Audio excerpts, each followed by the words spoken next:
अरे बुद्धिराम जल्दी चलो, मालिक ने 2 ही दिन की छुट्टी दी थी और आज 3 दिन हो गए। पता नहीं मालिक अकेले क्या कर रहे हो। अरे मालिक ये क्या हाल बना रखा है और बाल काहे मुड़वा लिए हैं। अरे क्या कहे बुद्धिराम, परसों हमारी अम्मा गुजर गई, इसलिए हमें अपना सिर मुड़वाना पड़ा। हे भगवान, अम्मा जी का अंतिम दर्शन भी नहीं कर पाया। अब क्या कहे भाई, जो होना था वो तो हो गया, लेकिन हम सोच रहे हैं कि अम्मा की तेराई खूब ढंग से करेंगे। आखिर अम्मा की आत्मा की शांति का सवाल है। बुद्धिराम तुम पुरोहित को बुला लाओ, हम पुरोहित से समझेंगे कि अम्मा की आत्मा को शांति कैसे मिलेगी।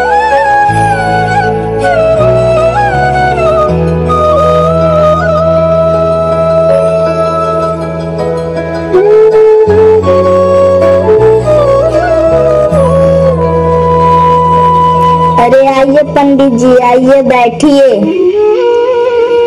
अब तो जानते हैं कि हमारी अम्मा गुजर गई है, अब उनकी आत्मा की शांति के लिए आप ही उपाय बताएं कि हम उनका श्राद्ध कैसे कराएं।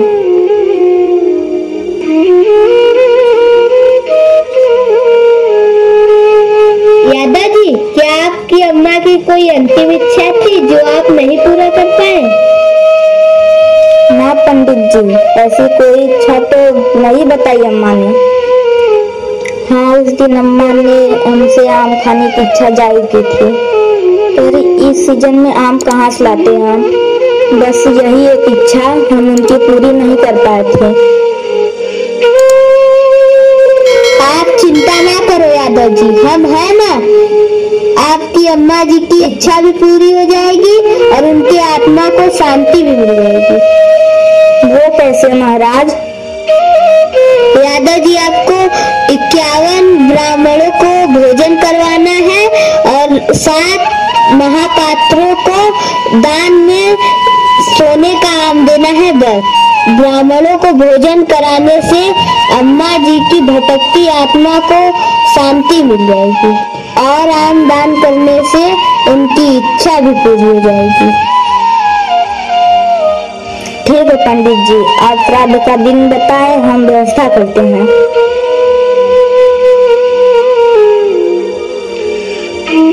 9वें दिन यानी शुक्रवार को श्राद्ध और 13वें दिन तेरही का कार्यक्रम होगा। जी ठीक है पंडित जी।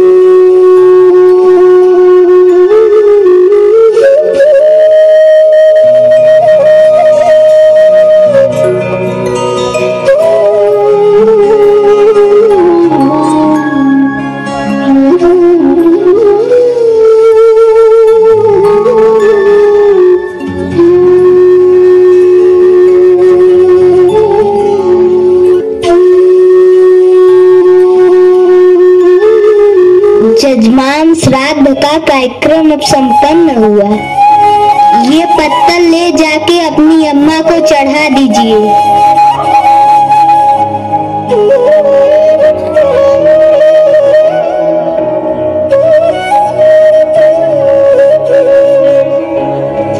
जजमान, अब दान में महापात्रों को एक एक सोने का आम दे दीजिए, तब जाके अम्मा जी की इच्छा पूरी होगी।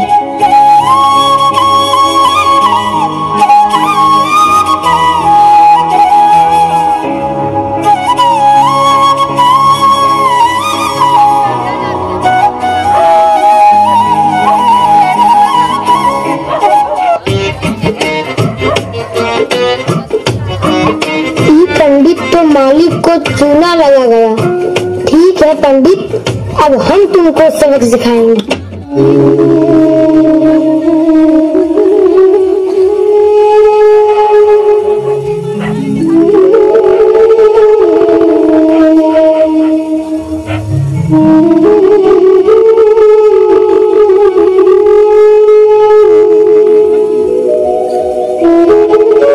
अरे क्या हुआ बुद्धिराम, तुम क्यों उदास बैठे हो?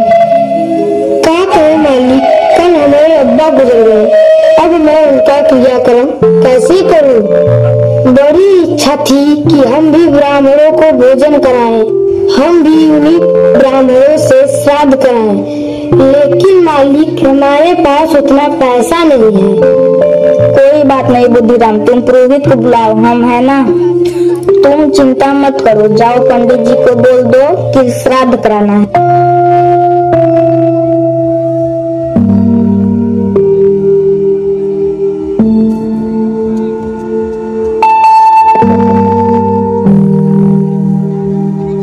पंडित जी, हमारे अब्बा गुजर गए हैं, श्राद्ध कराना है। चलो फिर से दक्षिणा का इंतजाम हो गया। ठीक है बुद्धिराम, तुम चलो, हम लोग समय से आ जाएंगे।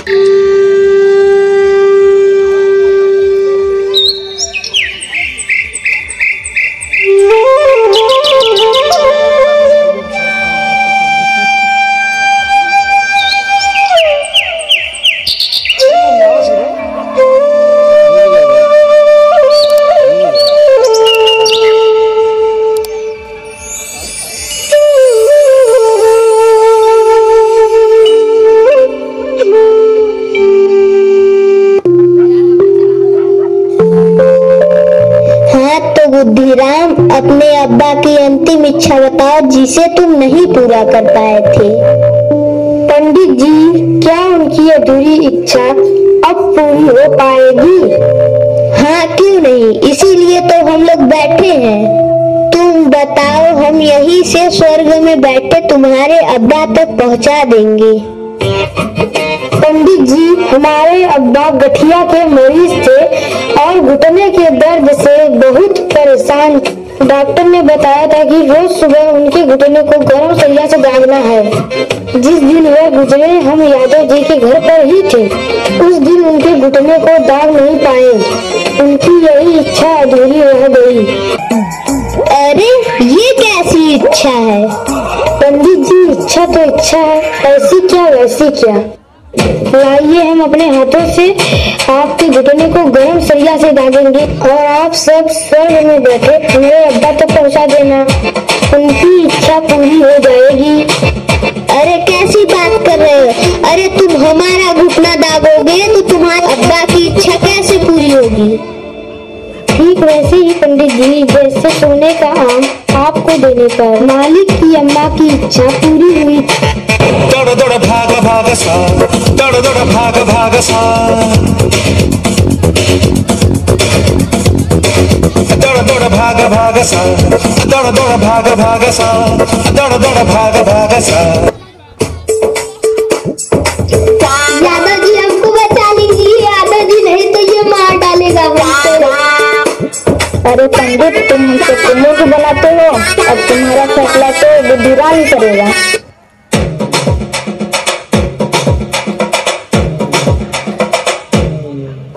बुद्धिराम, हमें माफ कर दो। अब हम कभी ऐसा नहीं करेंगे। अब हम किसी को पूजा पाठ श्राद्ध के नाम पर कभी नहीं ठगेंगे। माफी, ऐसे तो माफ नहीं करेंगे तुम सबको। पहले मालिक के सोने का आम वापस करो और अब एक नहीं, दो आम वापस करो, फिर हम सोचेंगे।